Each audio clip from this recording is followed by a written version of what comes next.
ओम नमः शिवाय। क्या आप भी शिव भक्त हैं? देवों के देव महादेव की पूजा करते हैं। आपकी आस्था और विश्वास भगवान शिव से जुड़ी है तो आज का शो खास आपके लिए है। आप अगर महादेव के भक्त हैं तो आज का शो देखने के बाद आप उनकी और भी आराधना करने लगेंगे। शिव शंकर जितने दयालु हैं उतने ही जो उनका रुद्र रूप है उतना ही डरावना। आप पर उनकी कृपा बनी रहे, आप पर कभी कोई संकट नहीं आएगा, लेकिन आपने अगर उन्हें नाराज कर दिया तो उनके रुद्र रूप से आपको कोई नहीं बचा पाएगा। वैसे तो भक्तों के लिए भोले शंकर बेहद दयालु हैं, लेकिन आपको अगर उनकी कृपा नहीं मिल रही है तो कैसे मिलेगी? कौन सी परेशानी के लिए आपको कौन सा उपाय करना है, आज आपको शो में ये सब बताने वाली हूँ। साथ ही रुद्र अभिषेक से जुड़ी जरूरी जानकारी भी आज आपको दूंगी। तो देर नहीं करते हैं, आइए शो की शुरुआत करते हैं। शिव पूजा का सबसे पावन दिन है सोमवार। सभी देवी देवताओं में शिवजी ही ऐसे देव हैं जो अपने भक्तों की पूजा से बहुत जल्दी प्रसन्न हो जाते हैं। क्या आप जानते हैं कि शिव पूजा में बहुत सी ऐसी चीजें अर्पित की जाती हैं जो अन्य किसी देवता को नहीं चढ़ाई जाती, जैसे आक, बेलपत्र, भांग। और इसी तरह शिव पूजा में कई ऐसी चीजें होती हैं जो आपको पूजा का फल देने की बजाय नुकसान पहुंचा सकती हैं। आप भोले भंडारी की पूजा करते हैं तो ये बातें आपको जरूर पता होनी चाहिए। सबसे पहले हल्दी। शिवजी की पूजा में हल्दी नहीं चढ़ाई जाती। हल्दी उपयोग मुख्य रूप से ब्यूटिफिकेशन के लिए किया जाता है। शास्त्रों के अनुसार शिवलिंग जो है वो मैस्कुलिन प्रिंसिपल का प्रतीक है, इसी वजह से महादेव को हल्दी नहीं चढ़ाई जाती है। इसी तरह से फूल, शिवजी को कनेर और कमल के अलावा लाल रंग के फूल प्रिय नहीं हैं। शिवजी को केतकी और केवड़े के फूल चढ़ाने की मना है। कुमुद या रौली, शास्त्रों के अनुसार शिवजी को कुमकुम या रौली नहीं लगाई जाती है। शिव पूजा में ये वर्जित है शंख। शंख भगवान विष्णु को बहुत प्रिय है, लेकिन शिवजी ने शंखचूड़ नाम का असुर का वध किया था, इसीलिए शंख भगवान शिव की पूजा में वर्जित माना जाता है। नारियल पानी से भगवान शिव जी का अभिषेक नहीं करना चाहिए, क्योंकि नारियल को लक्ष्मी का स्वरूप माना जाता है, इसीलिए शुभ कार्य के लिए नारियल का प्रसाद के तौर पर ग्रहण किया जाता है, लेकिन शिवजी पर अर्पित होने के बाद नारियल पानी ग्रहण योग्य नहीं रह जाता है। तुलसी दल, तुलसी दल का पत्ता भी भगवान शिव को नहीं चढ़ाना चाहिए। इस संदर्भ में असुर राज जलंधर की कथा है, जिसकी पत्नी वृंदा तुलसी का पौधा बन गई थी। शिवजी ने जलंधर का वध किया था, इसीलिए वृंदा ने भगवान शिव की पूजा में तुलसी के संदर्भ में कहा कि शिवलिंग पर तुलसी नहीं चढ़नी चाहिए। अब ये तो मैंने आपको बता दिया कि आपको शिवजी की पूजा में किन चीज़ों का इस्तेमाल नहीं करना चाहिए, लेकिन अब आपको किन चीज़ों का प्रयोग करना चाहिए जिससे पूजा का पूरा फल आपको मिले, ये भी जान लीजिए। शिवजी की पूजा में जल, दूध, दही, शहद, घी, चीनी, इत्र, चंदन, केसर, भांग, इन सभी चीज़ों को एक साथ मिलाकर या एक एक चीज़ शिवलिंग पर चढ़ा सकते हैं। शिव पुराण में बताया गया कि इन चीज़ों से शिवलिंग का स्नान करने पर सभी इच्छाएं पूरी होती हैं।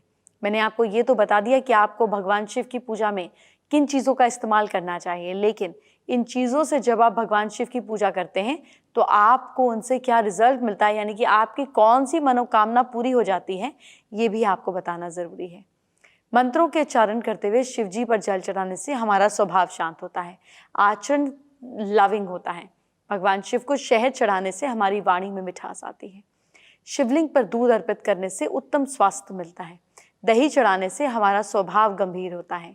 शिवलिंग पर घी अर्पित करने से हमारी शक्ति बढ़ती है। इत्र का स्नान करवाने से विचार पवित्र होते हैं। शिवजी पर चंदन चढ़ाने से हमारा व्यक्तित्व आकर्षक होता है, समाज में मान सम्मान प्राप्त होता है। केसर अर्पित करने से सौम्यता प्राप्त होती है। भांग चढ़ाने से विकार और बुराइयां दूर होती हैं। शक्कर चढ़ाने से सुख और समृद्धि बढ़ती है। भोले शंकर की पूजा के फायदे तो मैंने आपको बता दिए। उनकी पूजा करते समय आपको क्या क्या चीज़ें इस्तेमाल करनी है और क्या नहीं करनी है, ये भी मैंने आपको बता दिया। आप भूल गए तो YouTube पे शो दोबारा देख सकते हैं। अब आपको बताने वाली हूँ कि आपको भगवान शिव की पूजा कैसे करनी है। जिस दिन भगवान शिव की पूजा करना चाहते हैं उस दिन सुबह नहाने के बाद घर के मंदिर में ही सही आप शिव मंदिर जाएं। मंदिर पहुँच के भगवान शिव के साथ माता पार्वती और नंदी को गंगा जल या पवित्र जल अर्पित करें। जल अर्पित करने के बाद शिवलिंग पर चंदन, चावल, बेलपत्र, आंकड़े के फूल और धतूरा चढ़ाएं। ओम नमः शिवाय बोलते हुए उनकी पूजा करें। पूजा संपन्न करने के लिए भगवान शिव को घी और शक्कर का भोग लगाएं और इसके बाद धूप दीप से आरती करें। वैसे तो आप सच्चे दिल से उनके सामने हाथ भी जोड़ लेंगे तो भी आपकी मनोकामना पूरी कर देते हैं।